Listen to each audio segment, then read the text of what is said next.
నెల్లూరు నగరంలోని మైపాదగేట్ ప్రాంతం సంక్రాంతి పండుగ వేడుకలతో భక్తి శ్రద్ధలతో కిటకిటలాడింది. ఈ సందర్భంగా అక్కడ వెలసిన భ్రమరాంబిక సమేత మల్లికార్జున స్వామి వారి తెప్పోత్సవం అతి ఘనంగా నిర్వహించారు. ఈ పవిత్ర కార్యక్రమానికి రాష్ట్ర పురపాలక శాఖ మంత్రి నారాయణ ముఖ్య అతిథిగా హాజరై జ్యోతి ప్రజ్వలనతో ఉత్సవాన్ని ప్రారంభించారు. ప్రజాప్రతినిధులు, అధికార యంత్రాంగం, అలాగే అనేక మంది భక్తులు ఈ వేడుకలో పాల్గొన్నారు.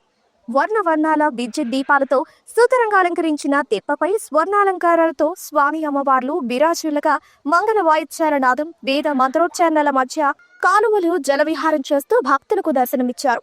ఈ అపూర్వ దృశ్యాన్ని చూడటానికి లక్షలాది మంది భక్తులు తరలి రావడంతో మైపాడు గేట్ చుట్టుపక్కల ప్రాంతాలు జనసంద్రంగా మారాయి.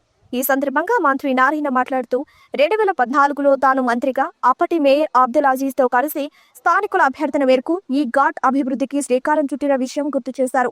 భక్తుల సౌకర్యం కోసం కాలువ ఇరువైపులా ఆధునిక వసతులతో కూడిన పార్కును అభివృద్ధి చేస్తామని హామీ ఇచ్చారు. దేవాదాయ, మున్సిపల్, పోలీస్ శాఖల సమన్వయంతో ఈ ఉత్సవం ప్రశాంతంగా, విజయవంతంగా ముగిసిందని మంత్రి తెలిపారు.